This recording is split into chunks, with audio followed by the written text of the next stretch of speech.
Welcome to Live Trader. Today, pag-uusapan natin kung ano ba ang mas better choice, magbenta sa X-date o before X-date. Tara!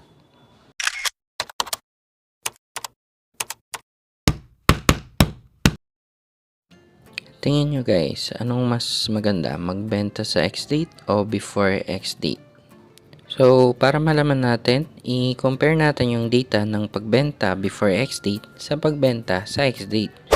Magbibigay ako ng actual sample at ito yung previous trade ko sa SCC para ma-visualize natin kung alin bang better choice. Okay, let's compare.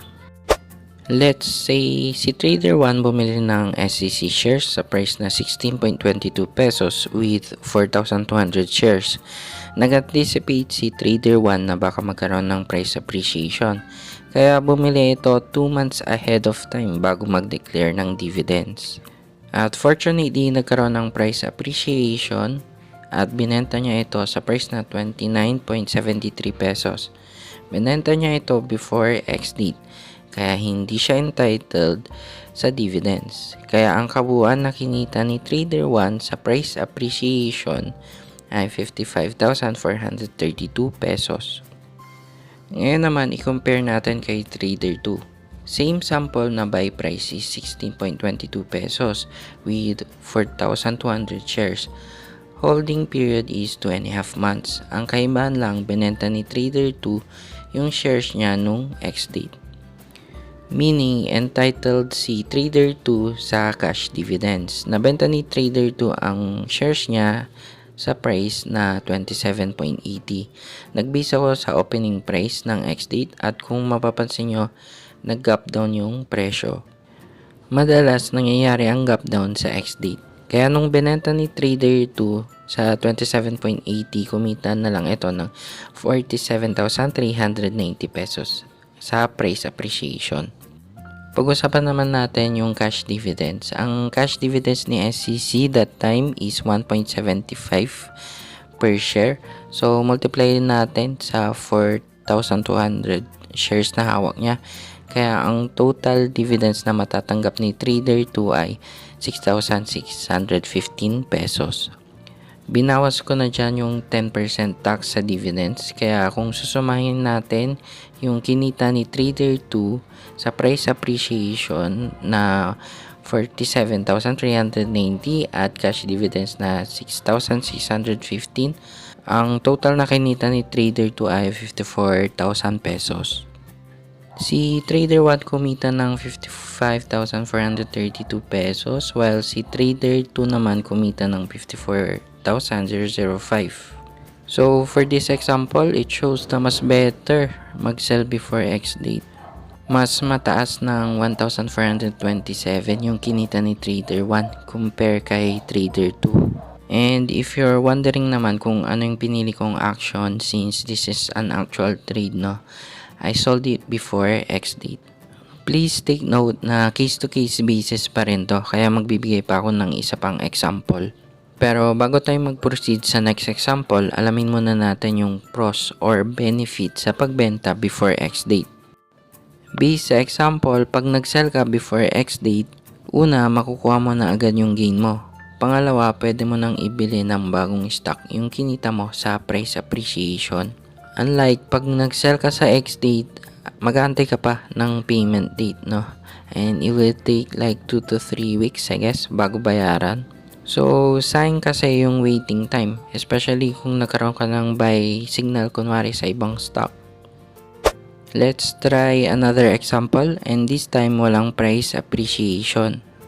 Which is better kaya, selling sa X-date or before X-date? Let's compare. Let's say Trader 3 has no dividends kasi binenta niya before X-date.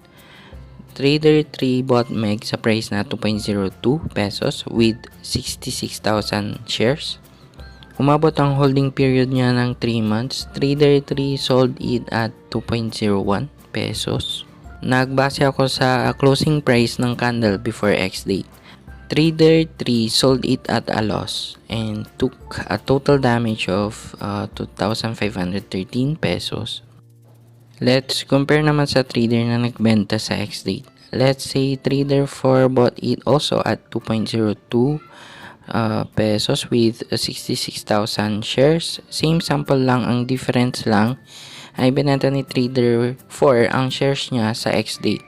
Kaya entitled siya sa dividends. So, trader 4 sold it at 1.87 pesos. Nag-base ako sa opening price. Take note, nag-up down pa rin si Meg kahit walang price appreciation.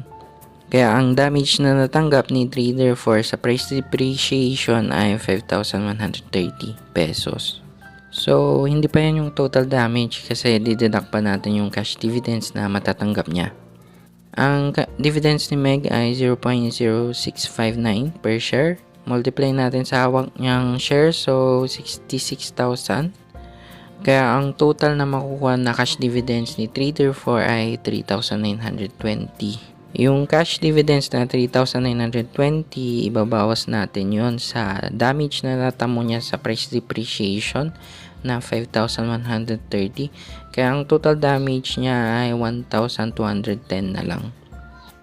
Trader 3 took a damage of 2,513 while trader 4 took a damage of 1,210 pesos.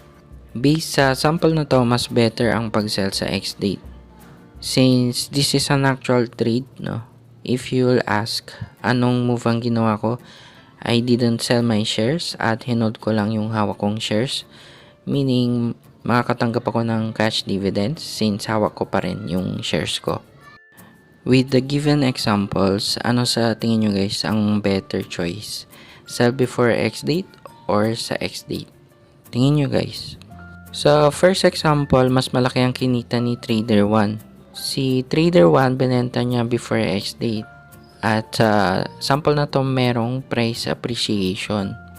While sa pangalawang example, mas maliit yung damage na natamo ni trader 4. Si trader 4 nagbenta sa ex-date at kung mapapansin natin halos walang price appreciation.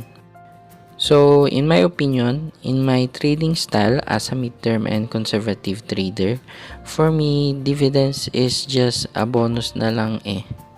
Hindi mo siya pwedeng maging primary reason for your sell.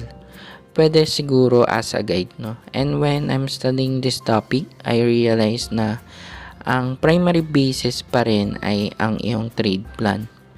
A trade plan which includes entry, cut loss, and target price.